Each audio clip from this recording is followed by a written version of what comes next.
Gotea mwingine hapo mwambie karibu church mazee.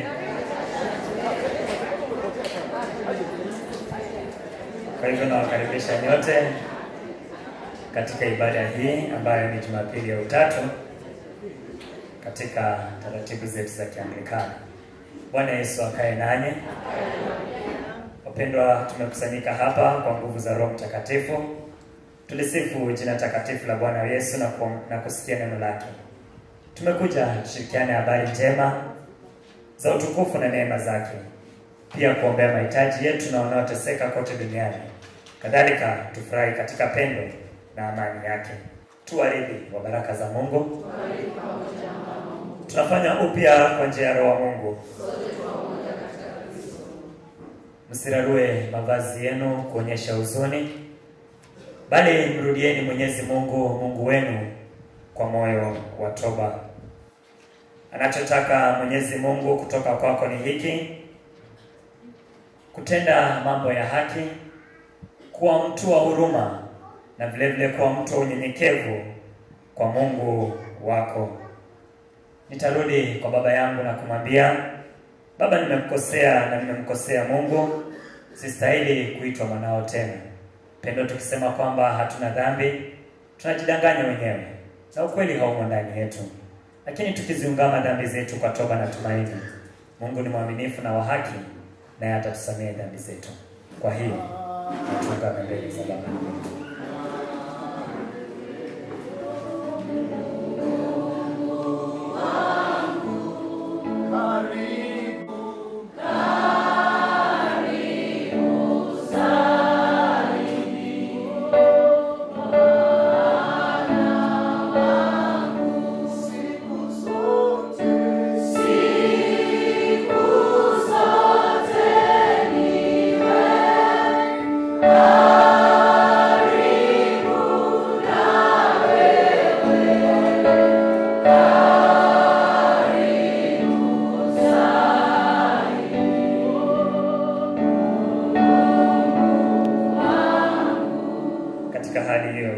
Pata nafasi ya kumwambia Mungu tunatamani kusamehewa na yeye na kutakaswa na yeye, hasa katika ibada ya Utatu.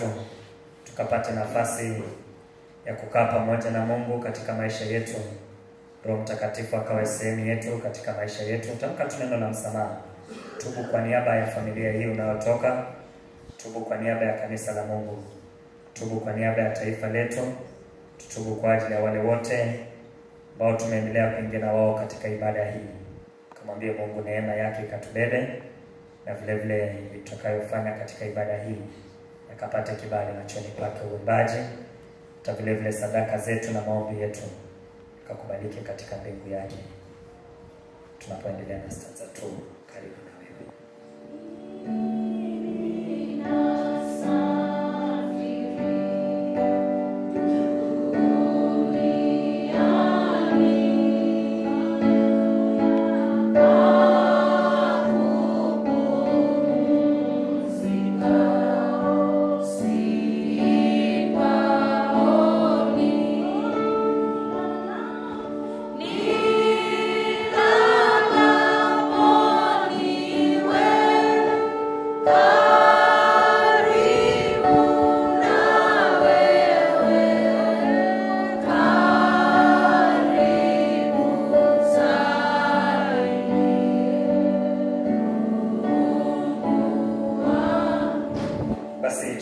Sote katika sala ya kuomba msamaha na kutubu. Baba uishi milele,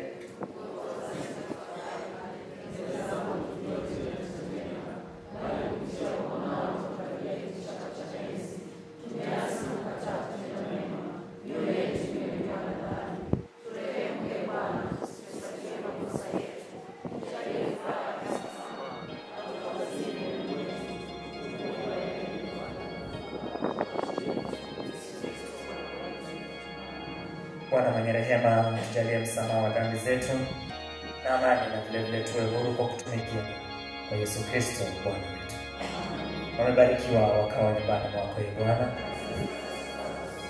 Bwana Yesu asifiwe. Utukufu uwe kwa Baba aliye asili ya vitu vyote.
kutoka kwa Bwana kusema, simama langoni pa nyumba ya Bwana, ukatangaze hapo neno hili, ukisema, sikilizeni neno la Bwana, nyinyi nyote wa Yuda mnayoingia katika malango haya ili kumwabudu Bwana. Bwana wa majeshi, Mungu wa Israeli asema hivi, tengenezeni njia zenu na matendo yenu, nami nitawakilisha ninyi mahali hapa. Msitumainie maneno ya uongo mkisema, hekalu la Bwana, hekalu la Bwana, hekalu la Bwana ndiyo haya. Maana kama mkitengeneza kabisa njia zenu na matendo yenu, kama mkihukumu hukumu ya haki kati ya mtu na jirani yake, kama hamuonei mgeni wala yatima wala mjane wala kumwaga damu isiyo na hatia mahali hapa, wala kuifuata miungu mingine kwa hasara yenu wenyewe. 7. Ndipo nitakapowakalisha mahali hapa katika nchi hii mliyowapa baba zenu tokea zamani hata milele. Angalieni, mnatumainia maneno ya uongo yasiyoweza kufaidia. Je, mtaiba na kuua na kuzini na kuwapa kwa uongo na kumfukizia Baali uvumba na kuifuata miungu mingine ambayo hamkujua? Kisha mtakuja na kusimama mbele zangu katika nyumba hii itwayo kwa jina langu na kusema, tumepona, ili mpate kufanya machukizo hayo yote. Je, nyumba hii itwayo kwa jina langu imekuwa pango la wanyang'anyi na machoni penu? Angalieni, mimi nimeliona jambo hili, asema Bwana. Lakini endeneni sasa hata mahali palipokuwapo katika Shilo, nilipokalisha jina langu hapo kwanza, mkaone nilivyopatenda kwa sababu ya uovu wa watu wangu Israeli. Na sasa kwa sababu mmezifanya kazi hizi zote, asema Bwana, nami nikasema nanyi nikiamka mapema kunena, lakini hamkusikia, nami nikawaita wala hamkuniitika. Basi nitaitenda nyumba hii itwayo kwa jina langu mnavyonitumainia, na mahali hapo nilipowapa nyinyi na baba zenu, kama nilivyotenda Shilo. 15. Nami nitawatupa nyinyi bali na macho yangu, kama nilivyowatupa ndugu zenu wote, yaani wazao wote wa Efraimu. Hili ndilo neno la Bwana.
Bwana, utuonyeshe rehema zako.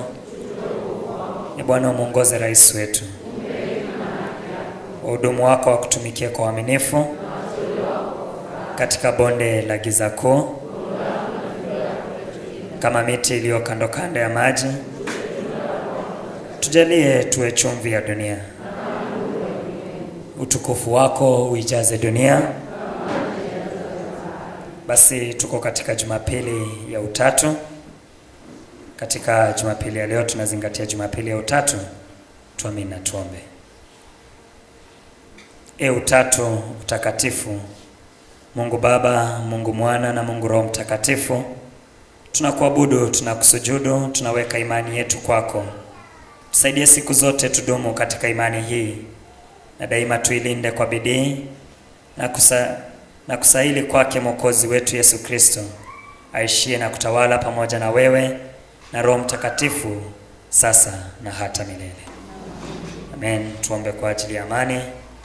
Mungu mwenye enzi na uishie milele, Baba na mfalme wa amani, katika utulivu na kujirudi tuokolewa. Katika ukimya na tumaini tupata nguvu. Tupe baraka za kutaka kuwa na maridhiano na amani na furaha ya kutafuta haki. Tuondolee mioyoni mwetu dhiki na taabu zote. Uyafanye maisha yetu ya shuhudia uzuri wa amani. Tunakuomba kwa jina la Yesu Kristo Bwana wetu. Tunahitaji neema, naomba tushirikiane sote katika sala ya neema hiyo ya kwanza. Mungu mwenye enzi, utulinde mchana kutwa,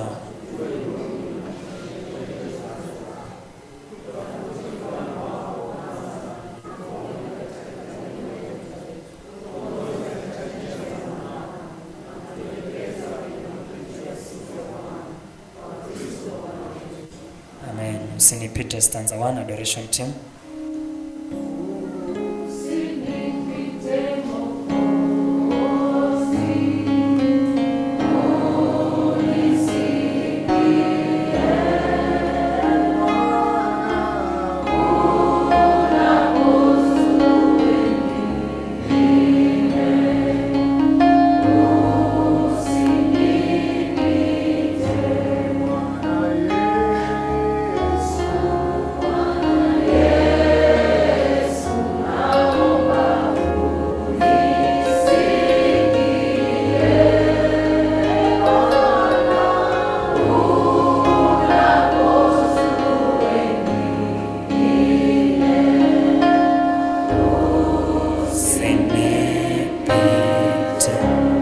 Kwa ajili ya taifa letu.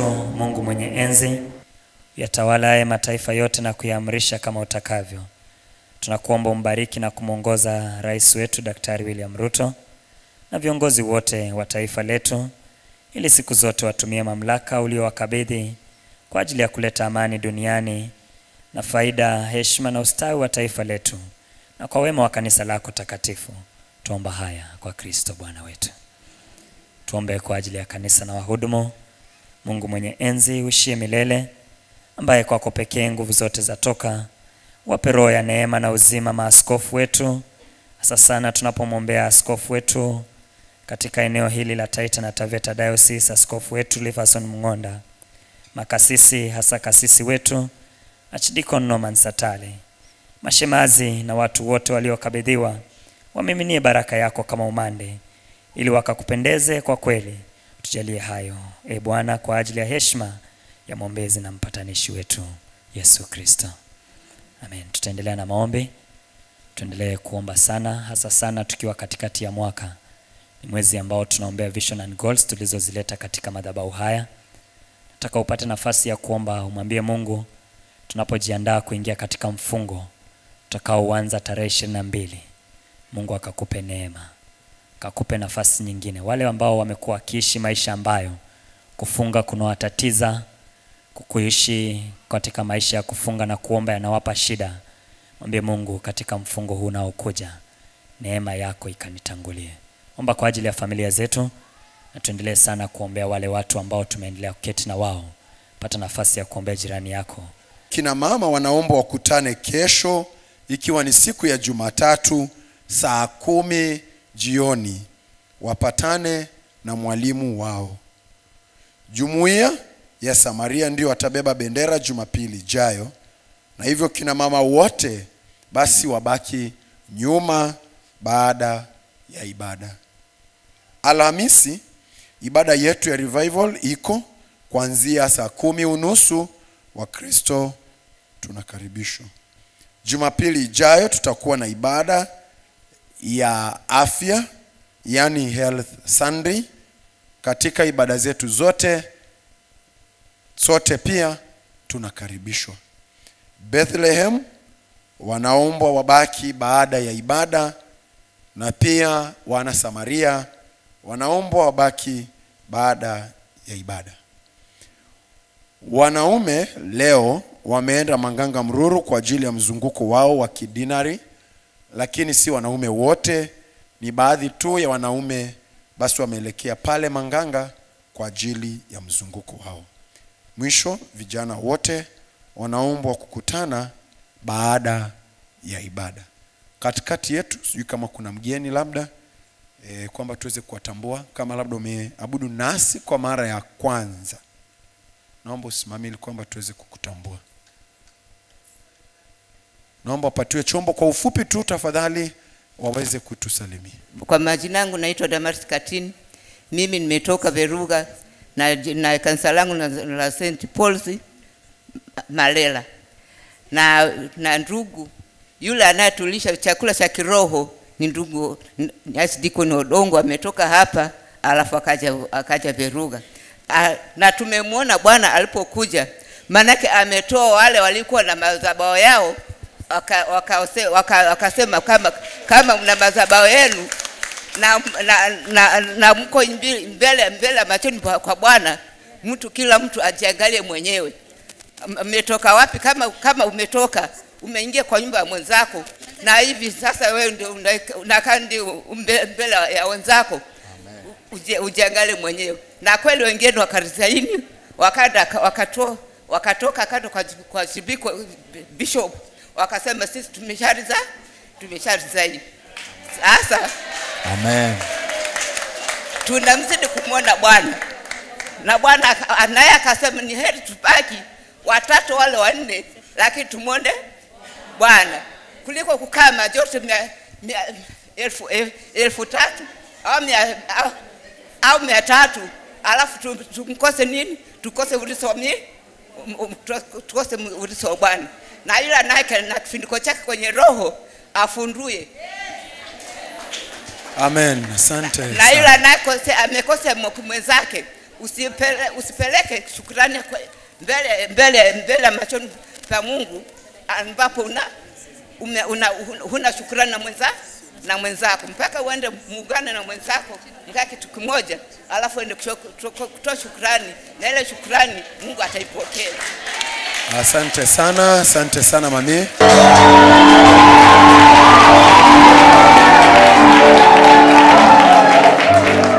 Hakika Baba, tunatamani kuendelea kuongozwa na mkono wako wenye nguvu. Baba, unatujua, unatutambua, unajua mawazo yetu, unajua kuenenda kwetu, unajua kuingia kwetu hata na kutoka kwetu.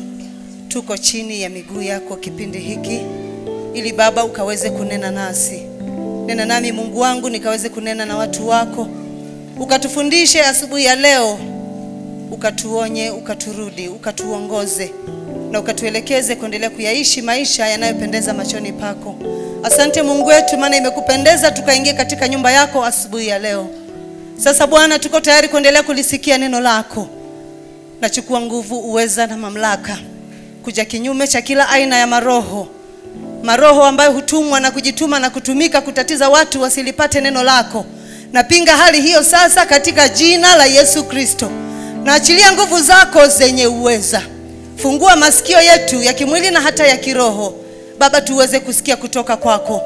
Fungua macho yetu tukaweze kukuona wewe Mungu wetu, maana liko jambo unaenda kutenda katika maisha yetu siku hii ya leo.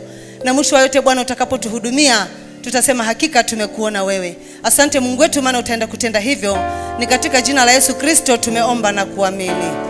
Amina, amina. Neno hili lilimjia Yeremia. Anaambiwa asimame katika malango. ambapo ni malango watu wa Mungu huingilia katika nyumba ya Bwana kwenda kumwabudu huyu Bwana. Lakini tazama hapo, huo mstari mwingine unatuambia, Bwana wa majeshi, Mungu wa Israeli asema hivi, tengenezeni njia zenu na matendo yenu, nami nitawakalisha ninyi mahali hapa. Bwana Yesu asifiwe. Bwana ana mpango mzuri na maisha yetu. Bwana anataka kutubariki katika maisha yetu, lakini kila anapoachilia baraka zake anakuta kwamba matendo yetu hayapendezi machoni pake, maongezi yetu hayapendezi machoni pake, mawazo yetu hayapendezi machoni pake. Ndiposa anatuma hili neno ya kwamba tukaweze kuambiwa tutengeneze njia zetu, ili Bwana akaweze kutukalisha mahali ambapo alipotutengenezea. Bwana Yesu asifiwe. Tunaposonga huo mstari wa 5 sasa, nikawa nautazama na nikaona kwamba tunaambiwa, maana kama mkitengeneza kabisa njia zenu na matendo yenu, kama mkihukumu hukumu ya haki kati ya mtu na jirani yake. Tuendelee. Kama hamumwonei mgeni wala yatima wala mjane, wala kumwaga damu isiyo na hatia mahali hapa, wala kuifuata miungu mingine kwa hasara yenu wenyewe, ndipo nitakapowakalisha mahali hapa katika nchi hii niliyowapa baba zenu tokea zamani hata milele. Bwana Yesu asifiwe. Mungu ameendelea kututayarishia, lakini vile anavyosema akiangalia, tumejawa na mambo mengi katika maisha yetu siku hizi. Tumeendelea kujihusisha katika hali ya kutumainia maneno ya uongo. Tumeendelea kufurahia kuketi katika baraza za watu wenye mizaa. Na Biblia katika Zaburi mlango wa 1 mstari wa 1 unasema kwamba tujiepushe na baraza za wenye mizaa. Lakini tunajikuta kwamba tumeingia katika baraza hizo, tunatumainia maneno ya uongo. Tuko katika baraza hizo hata tukiendelea kutoa masengenyo. Tuko katika baraza hilo hata tukitoa nicknames, majina ambayo tutatumia kumsengenya mtu ili anapokuja asijue kama ni yeye tunayemsengenya.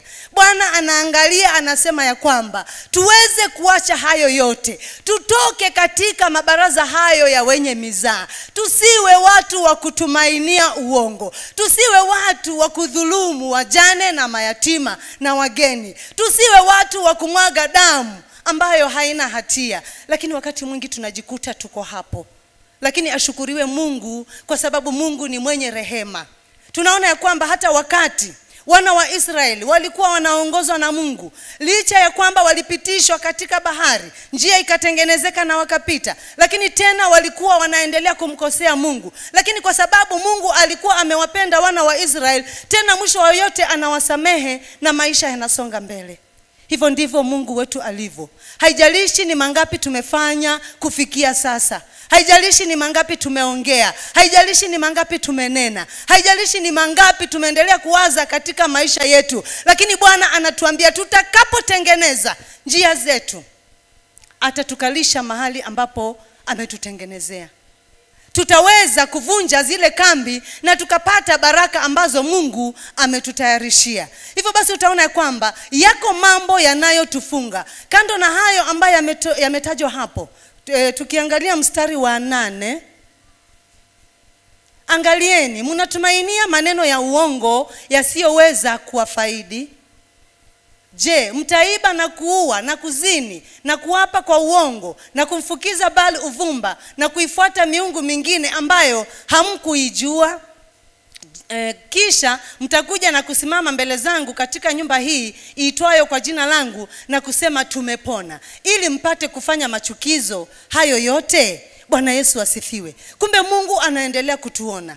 Tunapoingia katika nyumba yake, tumekuwa watu wa kuiba, tumekuwa wazinifu, tumekuwa watu hata wa kutakia wengine maovu. Sasa hayo yamekuwa ni chukizo mbele ya macho ya Bwana. Na ndiposa ukisonga mbele utaona kwamba kuna mahali amesema kwamba atatuharibu kama vile alivyoharibu Shilo. Nashukuru Achidiko na ametaja mambo ya hilo sanduku la agano. Tukiangalia katika 1 Samuel, kuna mahali ambapo tunaona ya kwamba hawa Wafilisti walipokuwa wakipigana na wana wa Israeli, Ilifika mahali wana wa Israeli wakafaulu kupata lile sanduku la agano. Na katika zile kelele walizopiga, Wafilisti wakaulizana, ni nini kinaendelea? Wakaelezwa kwamba lile sanduku la agano wamelipata. Wao nao wakasema, ole wetu, sisi tutakuwa wapi? Maana waliona lile sanduku la agano ni Mungu ambaye atatetea wale wana wa Israeli. Lakini kwa sababu ya maovu ya wale wana wa Israeli, walipokuwa na lile sanduku, Wafilisti nao wakajipanga na wakaweza kufaulu kuingia na wakalichukua lile sanduku la agano. Tunaona ya kwamba unaposoma hiyo 1 Samuel chapter 4 yote, utaona vile mambo yalikuwa. Katika ile hasira ya Mungu, kwa sababu ya maovu ya wale wana wa Israeli walifanya, waliweza kupigwa mbele ya wana wa Israeli.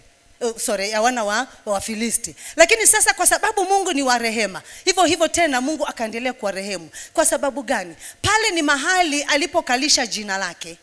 Lakini tena akaamua kuwatenda hayo yote kwa sababu ya maovu walioyafanya. Hapa St. James ni mahali Mungu amekalisha jina lake. Lakini ikiwa tutaendelea kuwa watu wa kufanya maovu, basi ghadhabu ya Mungu itashuka juu yetu na Mungu atatupiga kiboko, na tusipoacha basi utakuta tutaangamia. Lakini kwa sababu ya ule upendo wa Mungu, ndiposa Mungu huwa anatuma watumishi wake kulileta neno ili tuweze kusikia na kurekebisha, tuweze kusikia na kutengeneza. Tutakapotengeneza, tutapata kibali mbele za Mungu, tutapata msamaha mbele ya Mungu, tutapata kuongozwa na Mungu mwenyewe. Tunaona wakati mwingi wachungaji wanakuja wanatuhubiria, wakati mwingine tunalisikia neno la Mungu lakini tunaliacha tu hivyo tukisema ni kawaida, tumezoea. Limehubiriwa na mtu fulani, ni kawaida, tumezoea. Lakini kumbuka, si yule mtu anayehubiri kwa nguvu zake. Mungu huwa anateremsha ule ujumbe ili uweze kuponya watu wake. Mungu anatupenda wapendwa, na Mungu hatapenda kuona sisi tukiangamia. Ndiposa wakati mwingi anatuletea neno ili tuweze kurekebisha. Wakati mwingi tunafanya mambo tukifikiria kwamba hatuonekani. Na ni kweli labda mwanadamu mwenzako hakuoni, lakini yuko Mungu ambaye jicho lake linaona kote. Hata tujifiche wapi, Mungu anaona. Ndipo hapo tunajifariji tukisema katika hekalu la Bwana tumepona. Wapendwa, hakuna kupona unless tujichunguze, tuyaache hayo yote tunayoyatenda ili tukaweze kumpendeza huyu Mungu wetu. Wakati mwingine neno la Mungu linakuja likiwa na ukali wake, katika hali ya kuendelea kutuonya na kuturudi, kwa sababu anatupenda. Na utakuta ya kwamba neno la Mungu linapokuja, linakuja kwetu sote, na litahudumia yule yuko tayari kuendelea kuhudumiwa na nani? Na Mungu. Kwa hivyo utakuta kwamba katika ile hali ya kuendelea kukaa katika vikao visivyofaa, tunamchukiza Mungu. Jambo lingine utakuta kwamba katika ile hali ya kutomuamini Mungu, kando na yale yote anayotutendea, lakini bado utakuta mtu hamuamini Mungu, basi tunakuwa chukizo mbele za Mungu. Katika ile hali ya kutomhusisha Mungu, unakuta kwamba tumepatwa na mambo yetu, tunashindwa kumhusisha Mungu, tunahusisha mwanadamu, labda waganga, labda wachawi, labda washirikina, ili mambo yetu yakaweze kutengenezwa yawe sawa. Basi hapo Mungu anachukizwa na sisi. Tunamchukiza Mungu kwa sababu gani? Anaona mimi ni Mungu mwenye uwezo, kwa nini huyu aniache akimbilie mwanadamu? Utakuta ya kwamba wakati mwingi pia tunashindwa kuwaheshimu na kuwatii walio kwenye mamlaka. Hiyo huenda ikawa ni sababu ya kwamba hata baraka ambazo tunatarajia kupata hatuzipati. Sasa je, tutafanya nini ili tuweze kupata baraka ambazo Mungu ametuandalia? Tutafanya nini ili tuweze kuvunja zile kambi na tuweze kusonga mbele, tufikirie hatima yetu? Tumejiweka katika hali ya kutosheka, comfort zone. Najiona vile nilivyo nimetosheka, kwa hivyo sina haja ya kupiga hatua mbele zaidi. Lakini Bwana leo ametuona na anatuambia kwamba, nilitangulia kusema hiyo Zaburi 1 mstari wa kwanza hapo, tujiepushe na baraza za wenye mizaa. Utakuta ya kwamba katika hali ya kuwaheshimu walio kwenye mamlaka, naomba niwekewe Tito mlango wa 3 mstari wa kwanza na wa pili hapo. Titus chapter 3 verse 1, kuanzia verse 1 hapo.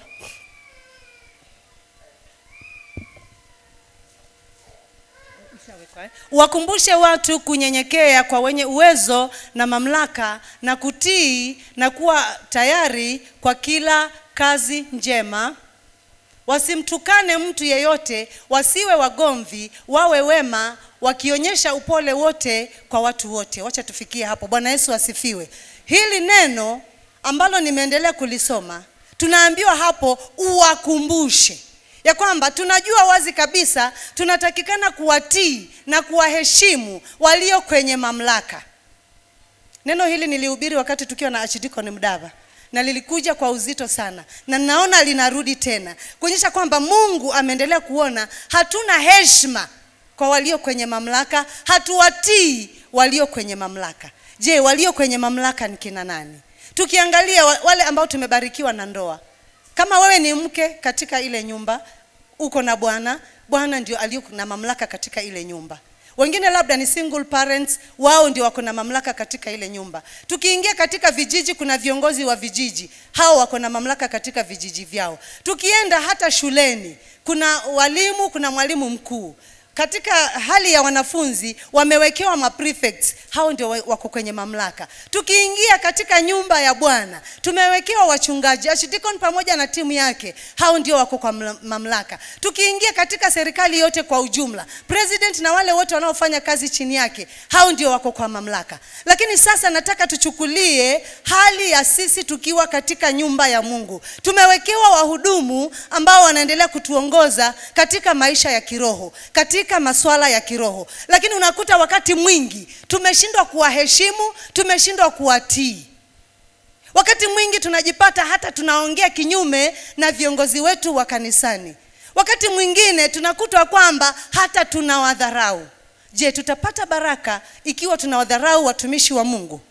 Hakuna baraka tutakazopata. Na ni kwa nini tuwatii na kuwaheshimu hawa watumishi wa Mungu? Ni kwa sababu katika hiyo Hebrews chapter 13, zingine mtaandika ili muendelee kusoma. Hebrews chapter 13 verse 17 inasema, watiini wenye kuwaongoza na kuwanyenyekea, maana wao wanakesha kwa ajili ya roho zenu, kama watu watakaotoa hesabu, ili kwamba wafanye hivyo kwa furaha wala si kwa kuugua, maana isingewafaa ninyi. Bwana Yesu asifiwe. Tunastahili kuwatii hawa walio kwenye mamlaka, kwa sababu wao ndio wataenda kutoa hesabu zetu. Je, tunataka watoe hesabu zetu kwa mioyo ya kuugua? Hatutataka watoe hesabu zetu kwa mioyo ya kuugua, bali kwa mioyo iliyo na furaha. Ndiposa tunastahili kuendelea kuwatii na kuwaheshimu na kunyenyekea mbele zao. Na hii huenda ikawa wakati mwingi mambo yetu hayafanikiwi kwa sababu tumekuwa kinyume na watumishi wa Mungu, kwa sababu tumekuwa watu wa kuwaongea watumishi wa Mungu. Tunaketi katika vile vikao vyetu vya baraza letu na kuongea na kujadiliana kuhusu watumishi wa Mungu. Hakuna baraka tutapata. Watumishi hawa waliwekewa mkono, wana uwezo wa kuachilia baraka, hata wana uwezo wa kuachilia laana. Hilo hatujalitambua. Lakini sisi midomo tu inafunguka na tunaongea kinyume na wao. Wapendwa, tunastahili kuendelea kutubu. Tunastahili kuendelea kutubu. Mungu atusamehe. Labda sijaongea, nimesikia. Labda nilikuta watu wakiongea nikachangia. Labda na pasipo ukweli wowote, maana tunaambiwa hapo tunatumainia maneno ya uongo. Lingine hata huenda ikawa ni neno la uongo, lakini tunalipanua linakuwa kubwa. Bwana Yesu asifiwe. Sasa tunapoendelea kuwaheshimu watumishi wa Mungu, tutaendelea kufika mahali ambapo Mungu alituandalia. Jambo lingine ni kwamba tuangalie katika John chapter 6 verse 28 to 29.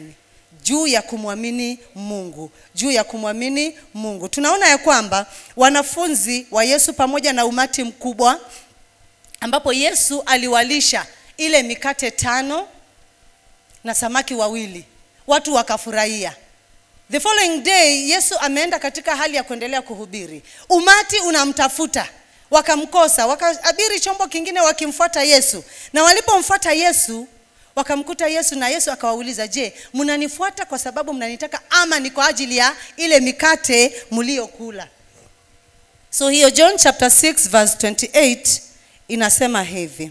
Basi wakamwambia, tufanyeje ili tupate kuzitenda kazi za Mungu? Yesu akajibu akawaambia, hii ndiyo kazi ya Mungu, mwamini yeye aliyetumwa na yeye. Bwana Yesu asifiwe.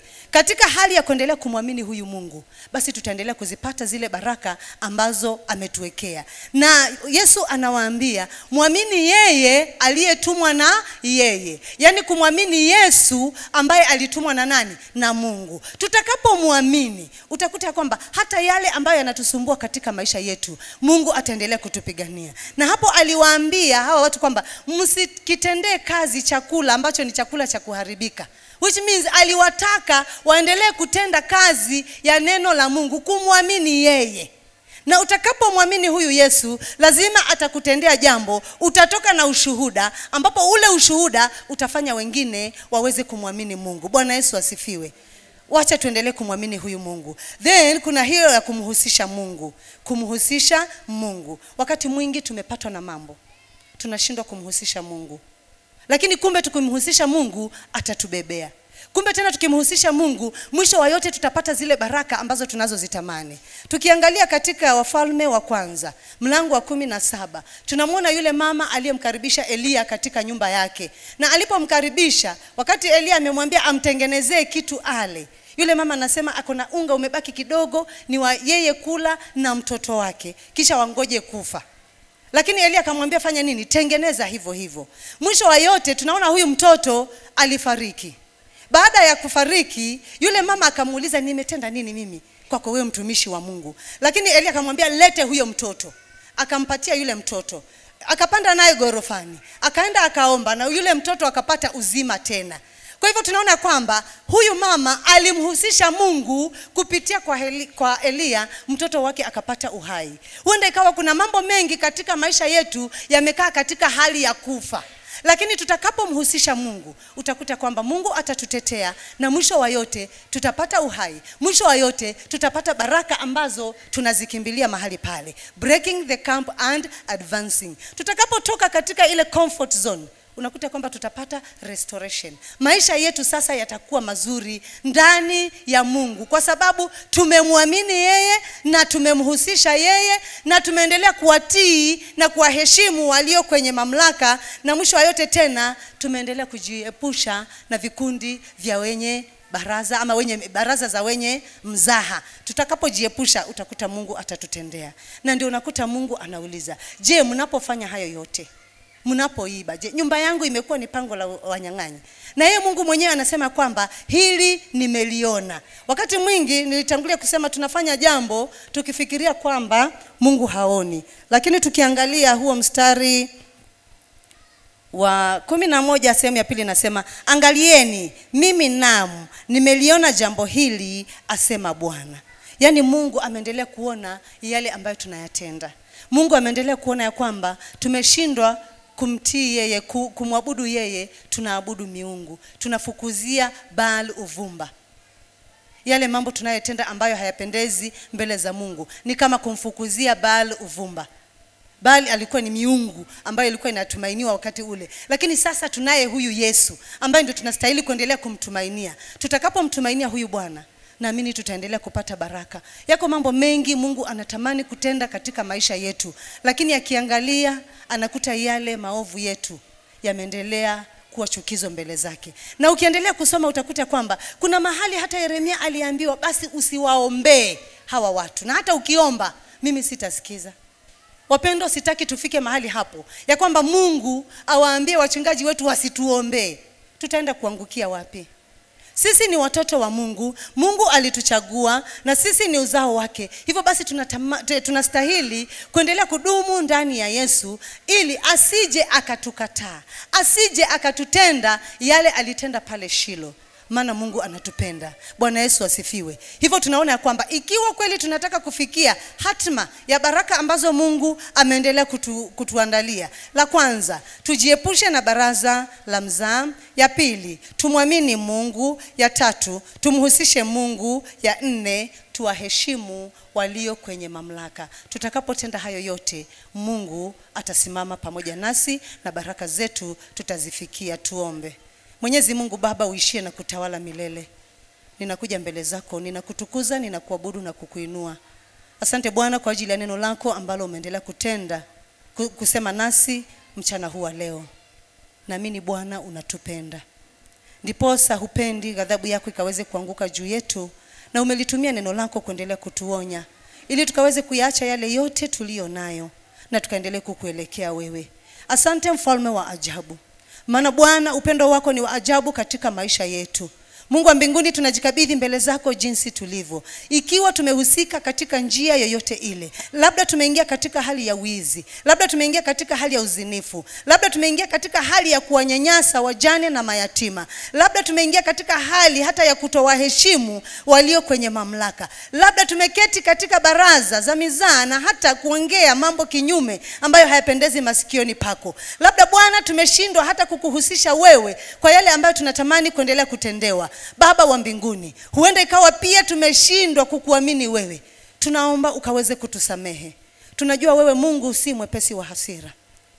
Haijalishi Bwana ni mangapi tumetenda kinyume nawe, lakini Bwana nasimama kwa niaba ya kanisa hili la St. James, kwa ajili ya kila Mkristo aliyoko mahali hapa siku hii ya leo, ya kwamba Bwana utaenda kutusamehe mahali ambapo tumehusika, ili Mungu tukaweze kuanza mwanzo mpya na wewe. Tunatamani kufikia hatima ya baraka ambazo umeendelea kutuandalia, lakini Bwana umeendelea kutuambia kwamba tusipotengeneza basi hutatukalisha mahali ambapo ulitutayarishia. Nasi Bwana tunatamani kufika mahali hapo. Tunatamani kupokea baraka ulizotuandalia. Tunatamani kuona ufanisi katika maisha yetu, katika kazi zetu, katika familia zetu. Tunatamani kuona ufanisi hata katika nchi yetu ya Kenya. Lakini machukizo ambayo yanaendelea, watu kufa pasipo kueleweka sababu ni nini, abductions zisizoeleweka, unyanyasaji usioeleweka, Baba tunatubu mchana wa leo. Tusamehe ewe Mungu wetu, na ukatuongoze kuyatenda yanayopendeza machoni pako, ili mwisho wa yote tukaweze kuzifikia baraka ambazo umeendelea kutuandalia. Wewe ni Mungu usiyeshindwa na lolote. Shuka Baba na nguvu zako zenye uweza. Achilia uwepo wako na uweza wako juu ya maisha ya kila mmoja. Achilia kibali chako juu yetu ewe mfalme wa ajabu, ya kwamba tutakapotoka mahali hapa, tutoke tukijua kwamba Mungu umeendelea kutuhudumia. Tutoke tukijua kwamba Bwana utatuongoza kuyaacha yale yote ambayo tumeendelea kutenda. Mengine yanatendeka hata ndani ya nyumba yako, mengine yanatendeka hata ni kwa watu ambao wanakujua wewe, wanaokutangaza wewe, lakini tunajikuta tukitenda maovu. Baba tusamehe, ukatuwezeshe kuanza mwanzo mpya, ili mwisho wa yote tukaweze kupata baraka ulizotuandalia. Asante Mungu wetu kwa ajili ya neno lako, na naamini kwamba neno lako halitakurudia bure, bali Bwana litaenda kuzaa matunda. Utaenda kuwabadilisha watu wako, utaenda kutubadilisha sote, tuweze kunena kwa sauti moja kama familia ya St. James, ili tuweze kupata baraka ulizotuandalia. Na Mungu utakapotenda hivyo, tutakutukuza, tutakuabudu na kukuinua. Bwana wa mbinguni, tumeomba hayo tukiamini umesikia. Ikiwa tumeomba kinyume, endelea kutusamehe, na yale ambayo hatujaomba endelea kutuombea. Ni katika jina la Yesu tumeomba na kuamini. Amen. Amen. Mungu awabariki.